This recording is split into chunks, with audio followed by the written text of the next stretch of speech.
नमस्कार, आदाब, सत श्री अकाल। मैं हूँ रेनू भूरा, आपकी हिंदी टीचर, जो आपका वेलकम करती है, बहुत बहुत स्वागत करती है नॉकआउट एजुकेशन पॉइंट पर। नॉकआउट एजुकेशन एक ऐसा प्लेटफॉर्म, एक ऐसा मंच है जो आपको घर बैठे आपकी सुविधा अनुसार कुछ अच्छे सब्जेक्ट्स की तैयारी करवा रहा है। ऑलरेडी हमारे जीके और मैथ से रिलेटेड कुछ क्लासेस चल ही रहे हैं, है ना। मैथ्स के फॉर्मूलाज़ का एक वीडियो अभी कुछ टाइम पहले अपलोड हुआ था, जो बहुत लाइक किया गया आपके द्वारा। तो आज मैं अपनी नेक्स्ट क्लास में चलती हूँ। लास्ट हमने किया था भाषा के बारे में कि भाषा क्या है ना। भाषा क्या है? भावों और विचारों को प्रकट करने का साधन है। हमने भाषा के बारे में पढ़ा, कई चीज़ों के बारे में पढ़ा, और उसी के साथ साथ मैंने आपको मैं भूली नहीं हूँ, मुझे याद है, मैंने आपको 2 पज़ल दिए थे सॉल्व करने। मेरे लिए वो पज़ल थे, आपके लिए भी पज़ल थे, क्योंकि हिंदी के कुछ शब्दों को बोलना, लिखना, सुनना हमारे लिए अलग सा है। क्यों? उन शब्दों का प्रचलन का मतलब क्या हुआ कि उन शब्दों का जो यूज़ है बहुत कम है, नाम मात्र है। हाँ, एक ऐसा स्टेट, या यूँ कह दूँ कि एक ऐसा राज्य जहाँ हिंदी भाषा का सर्वाधिक प्रयोग होता हुआ है। वो इसलिए बोल रही हूँ क्योंकि मैंने उसको पर्सनली फील भी किया है, अपने खुद के ऊपर भी देखा है, खुद ने भी अनुभव किया है, इसीलिए मैं आपको बता रही हूँ। आपके लिए पहला क्वेश्चन मैं छोड़े जा रही हूँ, एक ऐसा राज्य जहाँ सर्वाधिक हिंदी भाषा का प्रयोग होता है। नेक्स्ट वीडियो में इसका आंसर दूंगी, तब तक आप इसका आंसर नीचे लाइक, कमेंट, शेयर करते हुए डाल दीजिए। लाइक के बटन पर लाइक, शेयर आपको आता ही है करना, कमेंट में लिख दीजिएगा क्वेश्चन का आंसर क्या है।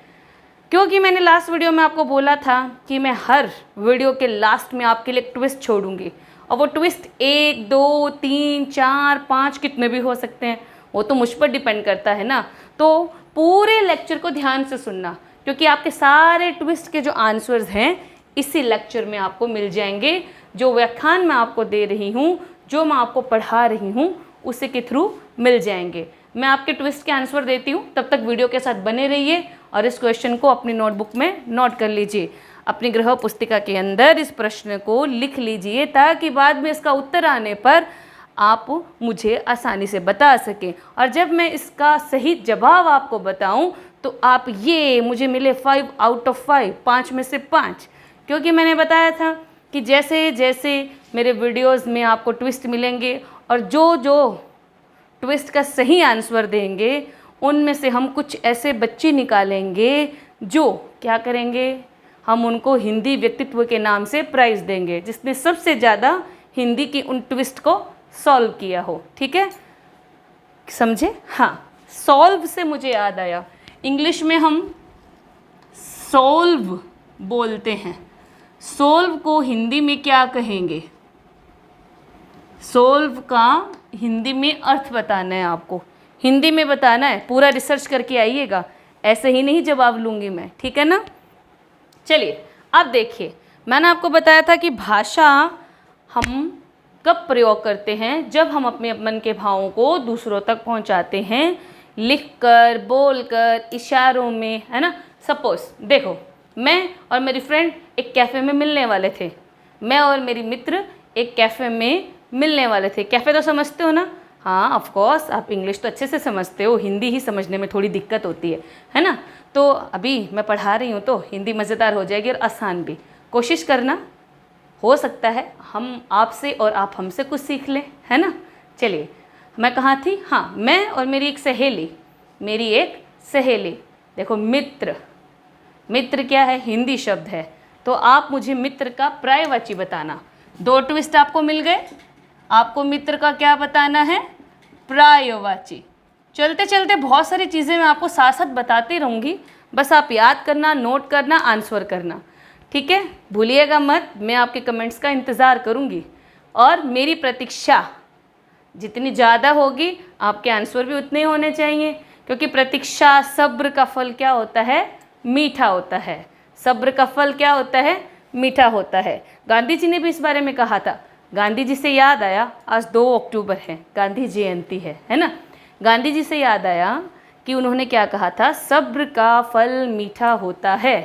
वैसे चिंता मत कीजिए, जब पढ़ेंगे तो बोर्ड पर आपको रोज़ एक साहित्यकार की, दार्शनिक की कही हुई महत्वपूर्ण बात भी मिलेगी। क्यों? ऐसा कोई ज़रूरी नहीं है 9th 10th 11th 12th 7th 8th के बच्चे इसे देखें, इसे स्नातक के बच्चे भी देख सकते हैं, क्योंकि बहुत सारे सवाल उनके कंपटीशन एग्ज़ाम में, प्रतियोगी परीक्षाओं में भी आते हैं हिंदी के, जो आपको सहायता करेंगे उनको पढ़ने, लिखने और समझने में। और आप लोगों का साथ रहा तो धीरे धीरे धीरे हम कॉम्पिटिटिव एग्ज़ाम, प्रतियोगी परीक्षाओं की तैयारी की ओर भी बढ़ेंगे। पर डिपेंड करता है आप पे, क्योंकि जितना आप हमारे वीडियोस को पसंद करेंगे उतनी ही अलग अलग कोर्सेज को हम यहाँ डालते रहेंगे। ठीक है, चलिए वापस आते हैं लेक्चर पर। बातें तो हम करते ही रहेंगे। मैं कहाँ थी? हाँ, मैं और मेरी सहेली एक कैफ़े में मिले। ठीक है, कैफ़े में वो मेरे को बोलती है, हाँ आजकल क्या है, हाय हेलो का ज़माना है। वो बोलती है हाय, और वो बहुत दूर है, मुझे सुनाई नहीं दे रहा। ठीक है, तो मैं किससे समझ रही हूँ मुझे हाय कर रही है? हाथ के इशारे से। इशारा करना कौन सी भाषा हुई? सांकेतिक भाषा। वो थोड़ी पास में आई, मैं भी थोड़ी पास में गई, हम दोनों ने एक दूसरे को हग किया। आप मत करना, क्योंकि अभी कोरोना चल रहा है ना, तो सरकार भी कह रही है 2 गज की दूरी, सेफ रहना है ज़रूरी, है ना, इसीलिए आप मत करना, मेरी कहानी में है। तो हम दोनों ने एक दूसरे को गले लगाया, हाल चाल पूछा और एक टेबल पर बैठ गए कुर्सी लेकर। कुर्सी कौन सा शब्द है? हम हिंदी में यूज़ तो करते हैं, वो कोई दिक्कत नहीं है, पर क्या कुर्सी प्योरेस्ट हिंदी फॉर्म है? क्या प्योर हिंदी शब्द है, या किसी अन्य भाषा से आकर हिंदी में घुल मिल गया है? ठीक है, बताना। अब आप कहेंगे मैडम आप यही सब चीज़ें क्यों पूछ रही हैं? क्योंकि ये जो शब्द है कुर्सी हमारे इस लेक्चर से मेल खाता है, और ये इसका ट्विस्ट तो है। हाँ, मैं दूंगी जानकारी आपको मेरे पहले 2 ट्विस्ट के बारे में। मुझे याद है, बेला उद्गम प्यारे, है ना, इनके जवाब जानने को आप उतावले हो, तो वीडियो से बने रहिए ना, तब तक लेक्चर लीजिए। और हम बैठे, हमने कॉफ़ी मंगवाया, कॉफ़ी पीने लगे, हालचाल की बात की। तो हमने यहाँ भाषा के 2 रूप यूज़ किए। कौन कौन से? सांकेतिक और मौखिक। अब मेरी सहेली अमेरिका चली गई, मैं यहाँ हूँ भारत में, तो हम दोनों किसके ज़रिए बात करेंगे? लिखित भाषा के ज़रिए। जैसे मैंने पहले वीडियो में बताया था, लिखित भाषा के आजकल कई रूप हैं। जैसे पत्र तो पुराने ज़माने में हुआ करते थे, आजकल क्या चलता है? व्हाट्सएप, टेलीग्राम, इंस्टा, है ना, ये सब चीज़ें चलती है, मैसेंजर, और भी बहुत सारे सोशल प्लेटफॉर्म्स हैं। ठीक है, आप लोग वीडियो भी बनाते हो, पहले जैसे टिकटॉक पे बनाया करते थे, अभी मोज पे बनाया करते हो, जोश है, कई तरह के ऐप्स हैं जिनके बारे में आप जानकारी रखते भी हैं और अच्छे से प्रयोग में भी ले आते हैं। तो उन्हीं में से एक सोशल प्लेटफॉर्म का प्रयोग मैं भी करती हूँ, जिसका नाम है व्हाट्सएप। तो उस व्हाट्सएप के ज़रिए मैं टेक्स्ट मैसेज लिखकर, टाइप करके, सॉरी लिखूँगी नहीं, टाइप करूँगी। लिखना किससे हो गया? हाथ से। जैसे मैंने अभी ये सब बोर्ड पे लिखा है, वो मेरा हैंड रिटन, यानी कि हाथ से लिखा हुआ, यानी कि मेरा हस्तलिखित है, हस्तलिखित है। और वो जो हम लिखेंगे वो लिखना नहीं होगा, वो एक्चुअल में टाइप होगा। टाइप का मतलब क्या हुआ? जब हम कीबोर्ड होता है, मोबाइल में कीबोर्ड आता है, तो कीबोर्ड पर हम क्या करते हैं? प्रेस करते हैं अपनी उंगलियों से, अंगूठे या उंगली का प्रयोग करते हैं, प्रेस करते हैं, तो वो टाइप होता है। ठीक है, वैसे चाहो तो टाइप का हिंदी मीनिंग भी ढूंढ सकते हो, मैं तो बता ही दूंगी, आप भी ढूंढिए टाइप का हिंदी अर्थ क्या है। देखिए 1 2 3 4, हस्तलिखित का अर्थ क्या हुआ? हाथ द्वारा लिखा हुआ। हस्तलिखित का अर्थ क्या हुआ? हाथ द्वारा लिखा हुआ। समझ में आया आप सभी को? आई होप आपको अच्छे से समझ में आया होगा। 1 मिनट, 2 मिनट, 3 मिनट, 4 मिनट, हम बहुत सारे मिनट्स लेकर बातचीत करते हैं। हम बोलते हैं ना 1 मिनट रुको। अब इस 1 मिनट को माइक्रो मिनट्स में काउंट करें तो कितना होगा? छोटे छोटे छोटे कण। तुम्हें पता है प्राचीन काल में जब कोई किसी को पुकारता था तो क्या बोलता था? 1 क्षण प्रतीक्षा करो। अभी हम क्या बोलते हैं? ओए रुक ना, 1 मिनट रुक रुक रुक रुक, है ना। ये है हमारी भाषा का अंतर, जो हम उस काल से लेकर आज के समय में जब बोल रहे हैं, उस काल से लेकर आज के समय तक वर्तमान प्रेजेंट टाइम में जो भाषा हम प्रयोग कर रहे हैं उसमें बहुत सारा परिवर्तन आ गया है। तो उस परिवर्तन को हम पढ़ने बैठेंगे तो हम ज्ञानी हो जाएंगे। लेकिन फ़िलहाल हम अपने सिलेबस से रिलेटेड बात कर लेते हैं, और ये सिलेबस से रिलेटेड है कि हम हिंदी को सीखने के लिए जो छोटे छोटे शब्दों वाक्यों को पढ़ते हैं, लिखते हैं, उनको बनाने के लिए या किसी भी भाषा को सीखने के लिए हमें उसके सटीक व्याकरण की आवश्यकता पड़ती है। और वो सटीक व्याकरण हमें कहाँ से सीखने को मिलता है? हमारे जो महान पूर्वज थे उन्होंने कई सारे बुक्स लिखे हैं, किताबें लिखी हैं, व्याकरण बनाया है। उसी व्याकरण के जो अध्ययन को हम छोटे से रूप में पढ़ते हैं वो क्या कहलाता है? छोटे से रूप में जो हम पढ़ते हैं वो हमारे लिए आज क्या कहलाता है? हमारा व्याकरण। हमारी सुविधा के अनुसार भाषा को सीखने के लिए जो व्याकरण हमें उपलब्ध कराया गया है हम उसका अध्ययन करते हैं। अगर हम व्याकरण का एक लेखक पूछूं मैं आपसे तो मैं बता देती हूँ। जो पहली व्याकरण की बुक थी, जैसे संस्कृत भाषा से क्या बना है? हिंदी भाषा बना है। संस्कृत से कौन सी भाषा बनी है? हिंदी भाषा बनी है। तो संस्कृत व्याकरण के लेखक कौन थे? पाणिनि। कौन थे बच्चा? पाणिनि। सॉरी, वीडियो है मैं आंसर मांग रही हूँ, पर मैं बोलूँ या नहीं बोलूँ आपको कमेंट तो करना ही है, वो कमेंट ही आपका मैं आंसर काउंट करूँगी। संस्कृत व्याकरण के राइटर थे, लेखक थे पाणिनि। इन्होंने ही संस्कृत के सारे व्याकरणिक नियमों को सूत्रबद्ध किया था। सूत्रबद्ध का मतलब हर एक नियम की छानबीन की, उसको समझा और एक किताब का रूप दे दिया, और बाद में इन्हीं का प्रयोग हिंदी में हुआ। लेकिन अब आप कहोगे मैडम पाणिनि ने तो कितनी मोटी बुक ली होगी। पाणिनि ने इतना बड़ा पोथा लिखा था, पर उस पोथे को टाइम आने पर हमने इतना बना लिया। तो क्या है, समय समय पर इसमें संशोधन होते रहे। संशोधन का मतलब क्या है? अमेंडमेंट होते रहे। अमेंडमेंट का मतलब क्या है? चेंजेस आते रहे। वो जितने चेंजेस हमें अपनी भाषा को सुदृढ़ और सफल बनाने के लिए आवश्यक हैं वो क्या कहलाता है? व्याकरण कहलाता है। ठीक है, अब तब तक आप बोर्ड पर से कुछ देखना चाहते हैं, देखिए। मैं 1 मिनट के लिए ब्रेक ले रही हूँ।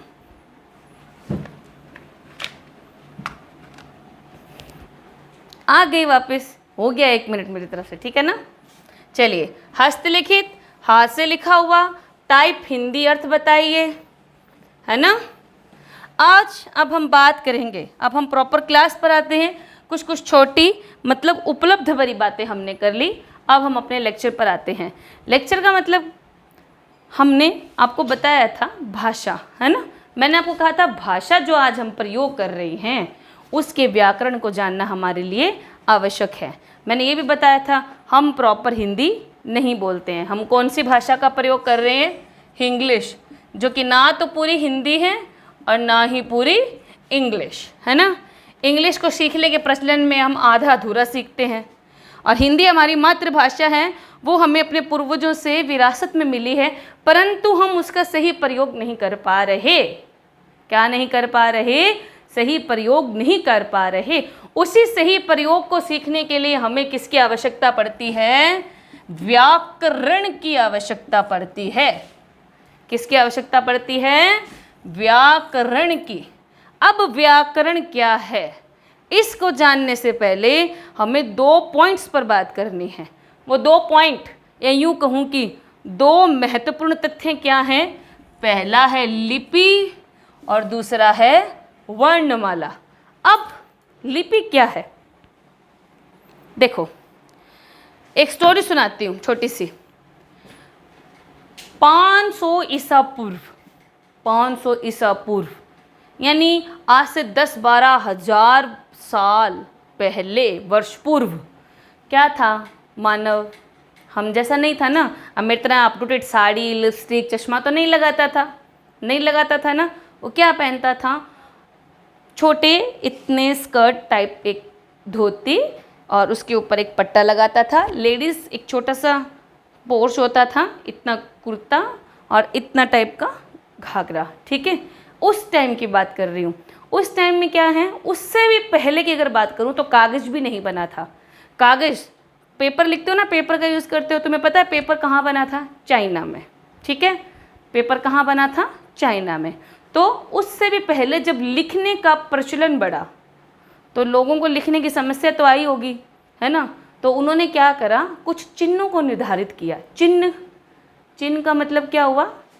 लिखने के लिए, जैसे अब हम शब्दों का प्रयोग करते हैं ना, जैसे कुर्सी हमारे लिए एक शब्द है, आज हम कितना आसानी से लिख पाते हैं, लेकिन उस समय के लोगों को इस तरह की भाषा, शब्दों का ज्ञान नहीं था। उनकी भाषा में, उस टाइम की भाषा से लेकर और हमारी भाषा में इस टाइम की भाषा तक बहुत परिवर्तन, बहुत अंतर और बहुत संशोधन हो चुका है ना। तो अच्छा, एक ऐसा देश जो आज भी अपने सबसे प्राचीनतम लिपि का प्रयोग कर रहा है, जिसे चित्रात्मक लिपि के नाम से जाना जाता है, ठीक है, मैं बता देती हूँ। चित्रात्मक लिपि का अर्थ क्या है, ठीक है, चित्रात्मक लिपि, चित्रों के द्वारा कही गई बात। और लिपि का अर्थ क्या हुआ? लिपिबद्ध करना, अर्थात लिखने का ढंग, ठीक है। लिपि क्या हो गया?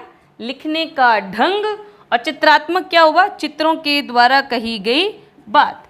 अब इस चित्रात्मक लिपि को यूज़ करने वाला एक देश मैं बता देती हूँ, चीन। चीन एक ऐसा देश है जो आज भी अपनी पूर्वजों की भाषा को संपूर्ण तरीके से बनाए हुए है और प्रयोग में ला रहा है, ठीक है। भारत भी पीछे नहीं है, पर भारत की भाषा में बहुत परिवर्तन आ चुके हैं। उसके कई सारे कारण हैं, ठीक है। देखो, कोई भी भाषा होती है उसका स्वरूप कितने रूप में बढ़ जाता है? बोली, उपबोली, इन दोनों में, ठीक है ना। अब बोली से क्या अभिप्राय हुआ? एक क्षेत्र के अंदर बोली जाने वाली बोली, ठीक है।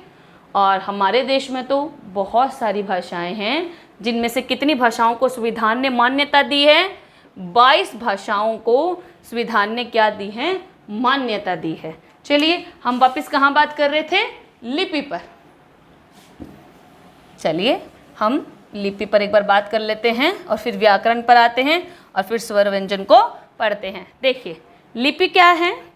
उच्चरित ध्वनियों को, उच्चरित का मतलब क्या हुआ? हम जिन शब्दों का उच्चारण करते हैं उनमें कुछ ध्वनियाँ होती हैं, उन ध्वनियों को लिखने की विधि क्या कहलाती है? लिपि कहलाती है। उदाहरण मैंने लिया है हिंदी। हिंदी भाषा की लिपि कौन सी है? देवनागरी। कौन सी है? देवनागरी। अब जो देवनागरी भाषा है, इसका प्रयोग, इसके चिन्हों का प्रयोग हम किसको लिखने में करते हैं? हिंदी, ठीक है। समझ में आया? मैं समझा दूंगी वापस, अगर नहीं आया तो कमेंट करके मुझे बता दीजिएगा। इस लेक्चर की जरूरत पड़ी तो दोबारा देंगे, ठीक है। अब देखिए, लिपि से समझ गए किसी भी भाषा को लिखने का ढंग क्या कहलाता है? लिपि। जैसे मैंने बोला कुर्सी, अब हमारे मुंह से शब्द तो निकला कुर्सी। माया, देखो, माया, कुर्सी। अब इन दोनों शब्द को मैंने लिखा है। अभी मेरा जो लिखने का ढंग है ना, हमें पता है भाषा कौन सी है? हिंदी। ध्यान से सुनना, भाषा कौन सी है? हिंदी। पर इनको जो लिखने का ढंग मैंने अपनाया है वो क्या कहलाती है? लिपि। और कौन सी लिपि में मैंने इनको लिखा है? देवनागरी। देवनागरी लिपि, ठीक है। कौन सी लिपि? देवनागरी लिपि। अब माया को मैं तोड़ दूं, मैं जमा आ जमा ये जमा आ यानी आ, ठीक है। अब मैं और आ क्या बन गया? माँ। ये और आ क्या बन गया? या। ये क्या बन गया? माया। तो इस तरह जब हमने एक पूर्ण शब्द बनाया, इस शब्द को लिखने की कला क्या कहलाती है? लिपि। और लिपि कौन सी भाषा की है? हमारी देवनागरी। और देवनागरी लिपि से हमारी कौन सी भाषा बनी है? हिंदी। हिंदी हमारी क्या है? मातृभाषा है। पहले नंबर पर हिंदी है भारत में, दूसरे नंबर पर संस्कृत है भारत में, तीसरे नंबर पर अंग्रेजी है भारत में। ठीक है, अब एक चीज़ और ध्यान से समझ लो, ये जो संस्कृत भाषा है इसका प्रयोग पुराने पट्टे वट्टे लिखने में किया जाता था। और अभी कौन सी दो भाषाएं चल रही हैं? हिंदी और अंग्रेजी। हिंदी कितने नंबर पर? 1 नंबर पर। अंग्रेजी कितने नंबर पर? 2 नंबर पर। समझ में आई? गुड। अब ये पूछ रहे हो ना कैसे? हमारी मातृभाषा कौन सी है? हिंदी। और मातृभाषा का प्रयोग हमारी देश की सरकार अपने महत्वपूर्ण इम्पोर्टेंट नोट्स, ठीक है, और वहाँ से कोई भी अध्यादेश जारी होता है, भारत सरकार की ओर से कोई भी महत्वपूर्ण बात कही जाती है, तो सबसे पहले किस भाषा का प्रयोग होता है? हिंदी। उसके बाद वो नोटिस कौन सी भाषा में बनता है? अंग्रेजी। ठीक है ना? क्लियर हुआ? ठीक है। अच्छा, इसी से रिलेटेड संस्कृत की लिपि भी कौन सी है? देवनागरी। क्लियर है? देवनागरी लिपि इज द ओनली लिपि जिससे कई सारी भाषाएं निकली है। आप ये सोच रहे होंगे मैंने इंग्लिश क्यों यूज़ किया? चलिए, इसके पीछे भी एक छोटी सी स्टोरी है, मैं बता देती हूँ। ठीक है, जब मैं अपने स्कूल में गई थी, मैं गवर्नमेंट गर्ल्स स्कूल में पढ़ी हूँ, तो मतलब वहाँ की जो स्टडी का पैटर्न था वो टोटली इंग्लिश में था। ठीक है, अब मैं नई नई क्लास में गई, मैं गई थी हिंदी मीडियम स्कूल से। अब हिंदी मीडियम स्कूल से गई थी तो वहाँ जब लड़कियों के बीच बैठना हुआ तो मैंने देखा उनका इंग्लिश अच्छा है। अच्छा नहीं बाबा, बहुत अच्छा था, झूठ क्यों बोलूं, बहुत ज़्यादा अच्छा था। अब मुझे क्या करना था? उनको मैचअप करना था। तो मैं एक ऐसे टीचर के पास गई जो मुझे खाली इंग्लिश पढ़ाता था, सिर्फ इंग्लिश पढ़ाता था, बाकी सब्जेक्ट मेरे अच्छे थे, इंग्लिश पढ़ाता था। अब इंग्लिश तो मैं पढ़ने लग गई, लेकिन इंग्लिश पढ़ते पढ़ते क्या है, ये भाषा का ज्ञान जो मुझे मेरे घर से मिला था, उसके बाद मुझे मेरे पुराने स्कूल से मिला था, पिछड़ गया। किस वजह से? इंग्लिश होने की वजह से। ऐसा नहीं है पूरा स्कूल इंग्लिश मीडियम था, मैं जिस क्लास में बैठी थी उस क्लास के जितने भी व्याख्याता थे, अर्थात शिक्षक जो हमें पढ़ाया करते थे अपने अपने विषयों को, वो इंग्लिश में पढ़ाया करते थे। वो नया पैटर्न उन्होंने, गवर्नमेंट ने लागू किया था। तो वो 2 साल जो 9वीं और 10वीं कक्षा मैंने पढ़ी थी वहाँ, वो इंग्लिश मीडियम थे। और इसके लिए मुझे किस भाषा की ओर जाना पड़ा? अंग्रेजी की ओर जाना पड़ा। इसीलिए मेरी भाषा में शायद आपको कहीं ना कहीं कुछ अंग्रेजी के शब्द या वाक्य सुनने को मिल जाएं। ठीक है, तो फिर अब इस भाषा का क्या हुआ, मेरा ज्ञान पिछड़ गया। अब मैं 11 क्लास में गई, फिर 12 क्लास में गई, वहाँ तो निकल गए, कोई बात नहीं है। जब स्नातक में आई तो वहाँ क्या था? हिंदी मेन था। अब हिंदी मेन था तो शब्द वब्द लिखने में और लिखने में गलतियाँ हो जाती थी। तो उस अध्यापिका ने मुझे समझाया इस भाषा के बारे में कि अपनी भाषा नहीं छूटनी चाहिए। ठीक है, तुमने अंग्रेजी सीखा है, अंग्रेजी में करती हो, तुम्हारा ज्ञान अच्छा है, लेकिन इस भाषा से दूर नहीं हो। जब मैं टीचर बनी तब भी मुझे पढ़ाने के लिए पहला सब्जेक्ट क्या मिला? इंग्लिश, अंग्रेजी मिला। 2 साल मैंने इंग्लिश पढ़ाया। मैंने 7th, 8th, 9th क्लास और क्लास 1st को इंग्लिश पढ़ाया। अब 2 साल इंग्लिश पढ़ाने के बाद स्कूल में हिंदी टीचर की ज़रूरत पड़ गई। अब हिंदी टीचर की ज़रूरत पड़ गई तो मैंने रिस्क लिया, मैंने कहा सर मुझे हिंदी पढ़ाना है बच्चों को। सर ने कहा madam you are English teacher and you want to teach Hindi to the students. मैंने कहा yes sir I want. Then sir ने क्या कहा, मेरे पे विश्वास रखा, रिस्क भी उठाया। अब मैं इंग्लिश टीचर होकर हिंदी पढ़ाने चली गई। शुरू में 6-7 महीने मुझे बहुत प्रॉब्लम्स हुए, फिर मैंने नोट्स बनाए और उनको रिसर्च किया गूगल की हेल्प से, मम्मी की हेल्प से, पापा की हेल्प से, और आज फिर मैं हिंदी पढ़ा रही हूँ। और लगातार 4-5 साल मैंने हिंदी पढ़ाया, 2 साल मैंने SST पढ़ाया, इस तरह से। तो अब देखिए हिंदी को सीखने का जो मेरा जज्बा था आज मुझे आपके सामने लाकर खड़ा कर चुका है। कोशिश पूरी करूँगी कि जितना मुझे पता है मैं पता करके आपको बता सकती हूँ, मैं आपको बताऊँगी। रिफाइनरी सिस्टम रखेंगे, ठीक है। अब आ जाइए वापस लेक्चर पर। कहाँ थे हम? लिपि पर थे। मेरी कहानियाँ यूं ही चलती रहेंगी, इंटरेस्टिंग। ये तो मेरी सेल्फ स्टोरी थी ना, इसके अलावा भी मेरे पास बहुत सारे स्टोरीज है, ठीक है। अब हिंदी की लिपि कौन सी है? देवनागरी। देवनागरी के बारे में मैं आपको कुछ चीज़ें बता देती हूँ। नंबर 1, ये जो देवनागरी लिपि है इसका जो विकास हुआ है, उद्गम हुआ है, वो कौन सी लिपि से हुआ है? ब्राह्मी लिपि से। और ये कौन सी लिपि है? ब्राह्मी लिपि से निकली हमारी हिंदी की लिपि देवनागरी। और जो देवनागरी लिपि है वो बाएं से दाएं लिखी जाती है। अभी मैं कहाँ कैसे लिख रही हूँ? बाएं से दाएं। लेकिन इसके विपरीत जो फारसी है, फारसी भाषा की फारसी लिपि है, वो कैसे लिखी जाती है? दाएं से बाएं। इस तरह से आपने देखा होगा ना, है ना, मस्जिदों के बाहर या कुछ जगहों पर लिखा होता है। हिंदी भाषा का जन्म कहाँ से हुआ है? संस्कृत से। ऑफ कोर्स संस्कृत से हुआ है। और संस्कृत की लिपि भी कौन सी है? देवनागरी। अब महत्वपूर्ण बात, लिखित भाषा का जन्म कब हुआ? लिखित भाषा का जन्म कब हुआ? लिखित भाषा का जन्म हुआ मौखिक भाषा के बाद। लिखित भाषा का जन्म कब हुआ? मौखिक भाषा के बाद। क्यों? इसका रीज़न भी मैं आपको बता देती हूँ क्यों। जब प्री हिस्टोरिक मानव ने बात करना सीखा तो वो उस समय सांकेतिक भाषा का प्रयोग करता था, इशारे करके बताता था। लेकिन धीरे धीरे इंसान क्या है, आगे बढ़ने लगा, उसको कमियां महसूस हुई कि मैं हर किसी को संकेत में नहीं समझा पाता, ना मैं उसकी बात को पूर्णतः समझ पाता हूँ। तो धीरे धीरे उन्होंने किसका विकास किया? मुख से बोलने का।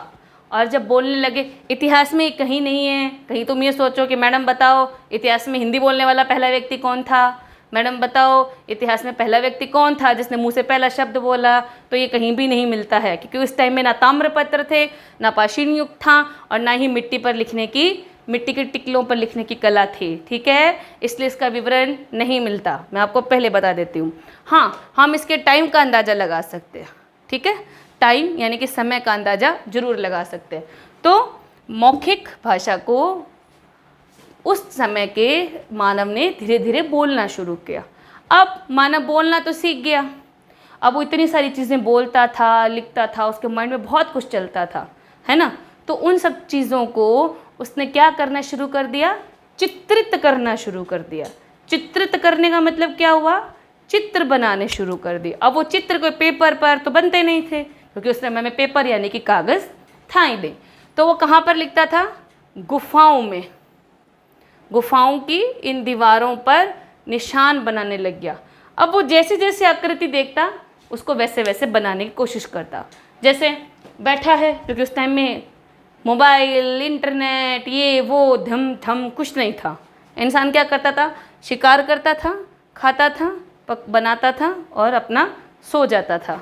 जंगल में घूमता था, अलग अलग पत्तों को, पेड़ों को, जीव जंतुओं को देखता था और जीव जंतुओं से बचने के उपाय करता था।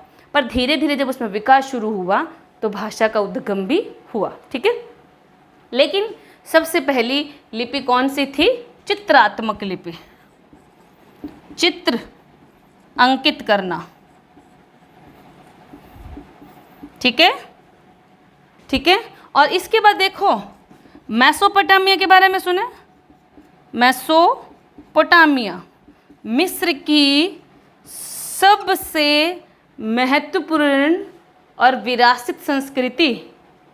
ठीक है ना, जैसे हमारे यहाँ हिंदू थी, सिंधु घाटी सभ्यता थी, है ना, और हड़प्पा थी, है ना, उसी तरह उस टाइम में कौन सी थी? मेसोपोटामिया। मेसोपोटामिया एक ऐसी सभ्यता थी, ऐसी प्राचीन सभ्यता थी जिन्होंने हमें घड़ी देखने का, पहली घड़ी इन्होंने ही दी थी हमें। घड़ी समझते हो ना, वॉल पर क्लॉक लगा होता है टाइम देखने के लिए। आजकल हम हैंड में भी करते हैं, आजकल तो हैंड फ्री क्लॉक्स भी आते हैं, और हम मोबाइल को भी अपना एक हैंड फ्री क्लॉक मान सकते हैं। यूँ बटन दबाया टाइम आ जाता है। ठीक है ना। तो Mesopotamia is only a culturative thing, जिन्होंने हमें क्या दिया था? घड़ी, समय का ज्ञान करवाया था। ठीक है ना, मत भूलना, मैंने ट्विस्ट दिए हैं आपको 2 से 3, और इन ट्विस्ट के आंसर्स मैं आपसे लूँगी। ठीक है, और भूलना मत, नोट करते रहना और मेरी वीडियो को लाइक करते रहना, क्योंकि नॉलेज एजुकेशन पॉइंट आपको यही सिखाएगा, बहुत सारी बातें जो फ्यूचर में आपको आपके एग्ज़ाम के थ्रू भी काम आएंगी। समझ में आए? तो लिखित भाषा का विकास कब हुआ? मौखिक भाषा के बाद। पहले मनुष्य ने बोलना सीखा और फिर चित्रों को बनाना सीखा और फिर उन्हीं चित्रों का किसके रूप में प्रयोग किया? भाषा के रूप में। और वो भाषा कौन सी भाषा कहलाई? चित्रात्मक भाषा कहलाई। ठीक है। फिर जब बड़े, धीरे धीरे बड़े, तो लोगों ने जो क्या करा, उन लोगों ने मिट्टी, चिकनी मिट्टी होती है ना, क्ले होता है ना, क्ले, चिकनी मिट्टी होती है ना, चिकनी मिट्टी के इस तरह के प्रारूप तैयार किए, या यूँ कहूँ कि सिलपट्टे बनाए छोटे छोटे। ठीक है। उन सिलपट्टों को उन्होंने क्या किया? आग में पकाया। ठीक है। आग में पकाने के बाद जब वो लाल सुर्ख रंग के हो जाते थे, उनको सुरक्षित रखने के लिए। लेकिन इस बात में भी एक ट्विस्ट है। क्या? मिट्टी के चिट्ठे बनाते, वो चिट्ठे मतलब पट्टे बनाते छोटे छोटे। ठीक है। क्ले पॉट बनाते, और जब वो कच्चे होते थे तो नुकीली एक कलम रहती थी उनके पास, जो किसकी बनती थी? बांस की बनाते थे। ठीक है। और बांस की उसी नुकीली कलम से चित्रों को यहाँ अंकित कर देते थे इस तरह से। और फिर उन क्ले पॉट को, उन क्ले को जो कि सिलपट्टे बनाए होते थे छोटे छोटे, आग में क्या करते थे? पका देते थे। पक जाने के बाद वो क्या हो जाती थी? सुरक्षित हो जाती थी। और फिर उन, अब उस टाइम में क्या है, सभ्यता एक जगह रहती नहीं थी, घूमते फिरते थे, है ना, कबीले के तौर पे चलते थे, आज इस जगह, आज इस जगह, आज इस जगह। ठीक है ना। तो उन्होंने वो जहाँ भी रुकते वहाँ इन क्ले स्पोर्ट्स को बनाते और फिर ज़मीन में गड्ढा करते और वहाँ दबा देते, ताकि भविष्य में कभी भी उनका वहाँ वापस आना हुआ या किसी और का ठहरना हुआ तो वो जान समझ सकते थे कि हाँ, पहले से कोई ना कोई रहा है और उनका जीवन कैसा था। ये थी चित्रात्मक लिपि। क्लियर हुआ? मैंने बहुत लंबा बता दिया। अब back to the point, and the point is भाषा। भाषा को लिखने के लिए जिन ध्वनि चिन्हों का प्रयोग किया जाता है उसे क्या कहते हैं? लिपि। लेकिन इसी भाषा को सही तरीके से लिखने, पढ़ने, या यूँ कहूँ कि भाषा के शुद्ध रूप का ज्ञान हमें कौन करवाता है? व्याकरण। कौन करवाता है बच्चों? व्याकरण। लेकिन व्याकरण से पहले हम किसके बारे में जानेंगे? वर्णमाला के बारे में। वर्णमाला, वर्णमाला क्या है? कोई बताएगा मुझे? वर्णमाला क्या है? कोई बताएगा मुझे? वह छोटी से छोटी ध्वनि जिसके और टुकड़े न हो सकें वर्णमाला कहलाती है। जैसे अनार, हम बोलते हैं ना, अ से अनार। अ एक ऐसा वर्ण है, वर्ण को हम अक्षर भी कह सकते हैं। अ एक ऐसा वर्ण है जिसके और टुकड़े नहीं हो सकते। यह अपने आप में क्या है? संपूर्ण है, पूरा है। ठीक है। स्वर और व्यंजन, वर्णमाला के कितने भेद हैं? 2। कौन कौन से? स्वर और व्यंजन। स्वर वह जिनको बोलने के लिए किसी की सहायता की आवश्यकता नहीं पड़ती, ये स्वतंत्र हैं, अपने आप में संपूर्ण हैं।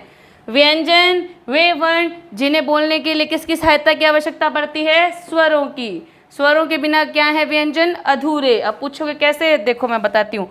पहला अक्षर बोलो व्यंजन का, क वर्ग से, क वर्ग से क, ख, तो ये खंडित हो सकते हैं। कैसे?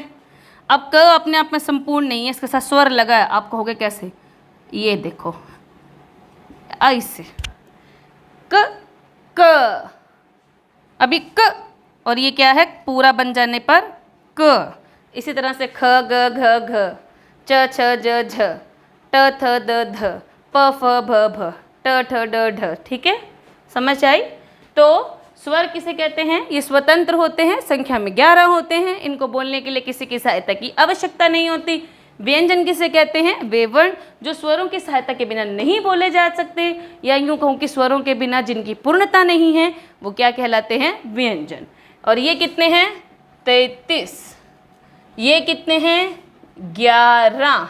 मैंने स्वर लिखे हैं बोर्ड पर, अ आ इ ई उ ए ऐ ओ औ अंग आहा।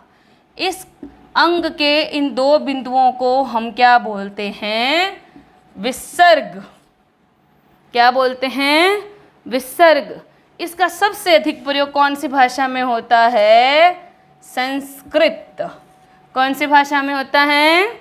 संस्कृत। विसर्ग किसकी पूर्णता करता है की आवाज़ की, है साउंड की। ठीक है। अब आप एक चीज़ और बता दूं, हम एक ऐसा निशान लगाते हैं, बहुत सारे शब्दों के नीचे लगाते हैं ना, इसको क्या बोलते हैं? हलंत।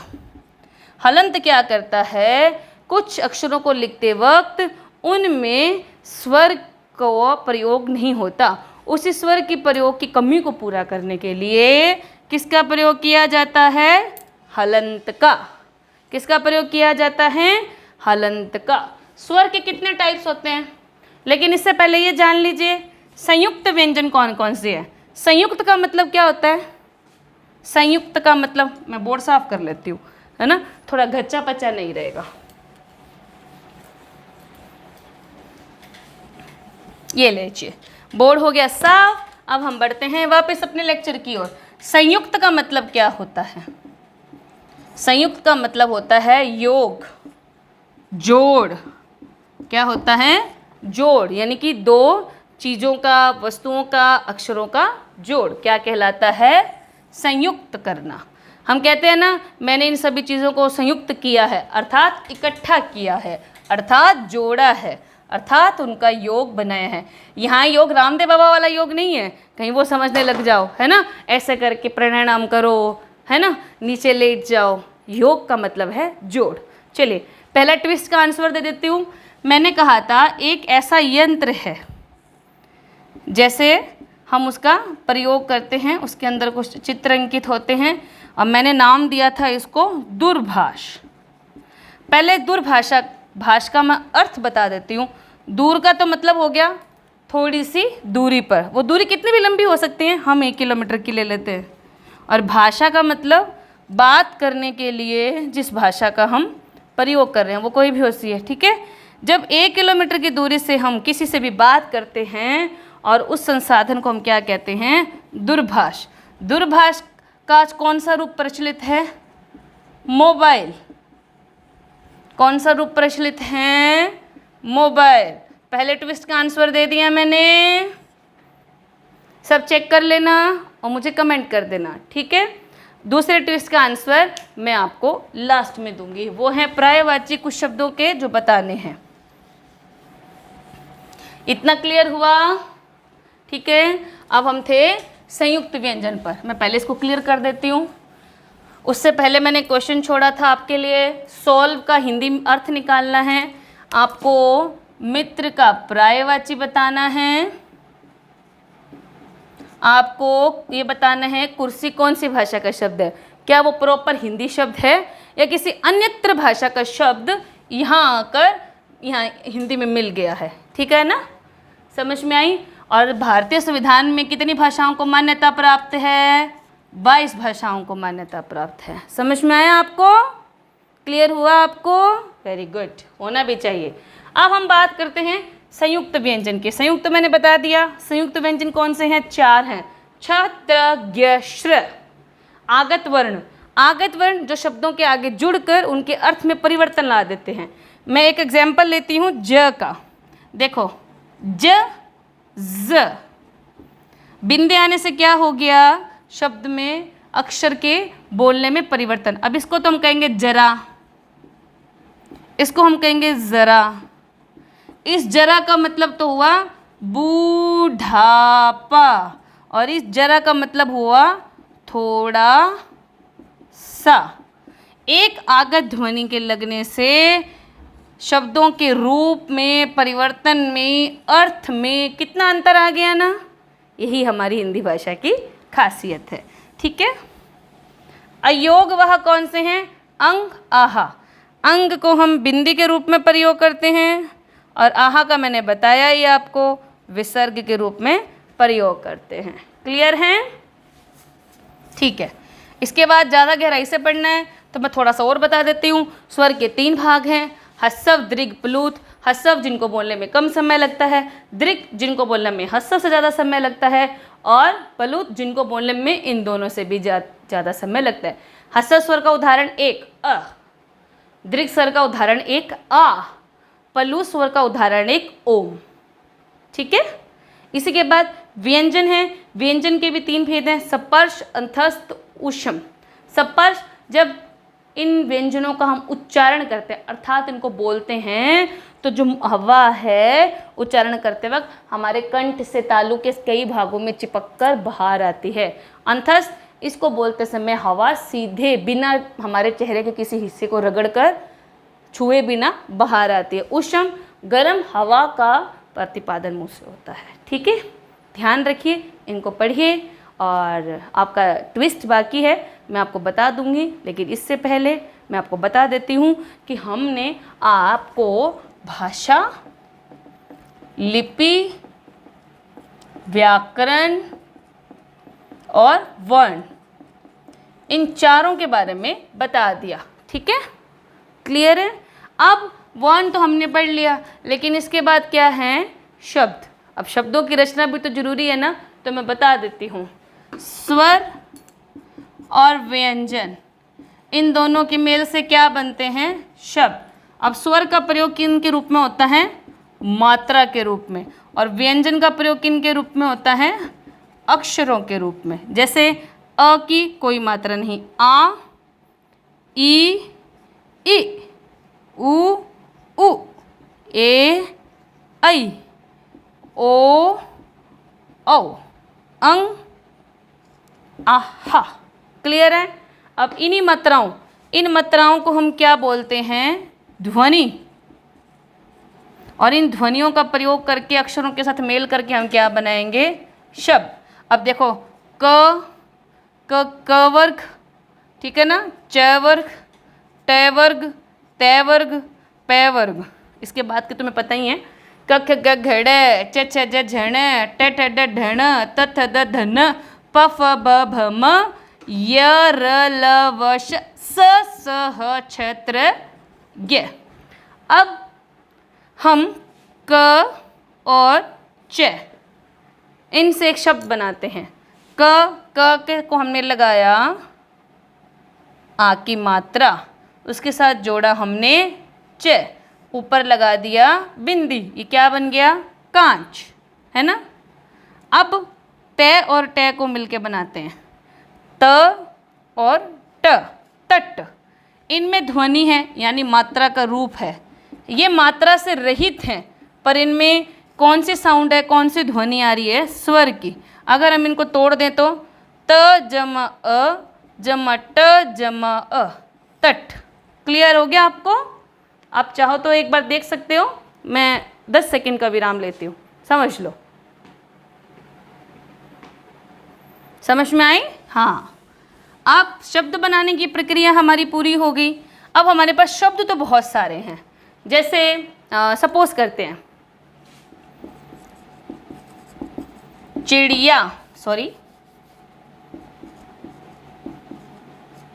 चिड़िया गई चोंच भर पानी में। अब शब्द तो बहुत सारे हैं, है ना। अब हमें पता है इनको वाक्य में प्रयोग करना है, तो वाक्य का प्रयोग सीखने के लिए हमें कुछ चीज़ों की नॉलेज करनी होती है। कौन सी, संज्ञा, स्वरनाम, विशेषण, क्रिया, ये मेन है, ठीक है ना। अब संज्ञा कौन है इसमें, चिड़िया, चिड़िया चोंच में पानी भर, यहाँ एक शब्द आएगा उड़, उठ गई, लास्ट में आ गया पूर्ण विराम। ठीक है, ये बन गया वाक्य।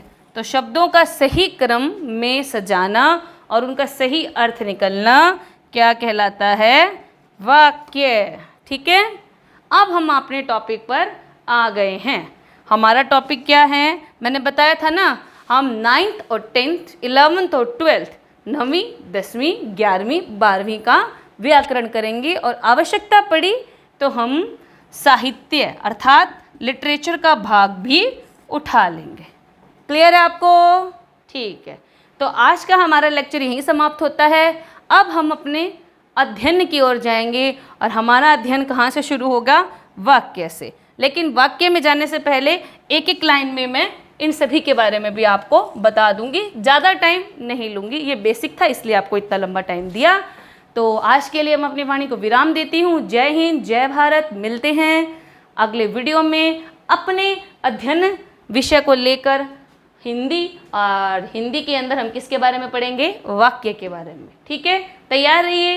एजुकेशन पॉइंट जो हमारा है, नॉलेज, इसको ध्यान में रखिए, लाइक करिए, कमेंट करिए, शेयर करिए। धन्यवाद।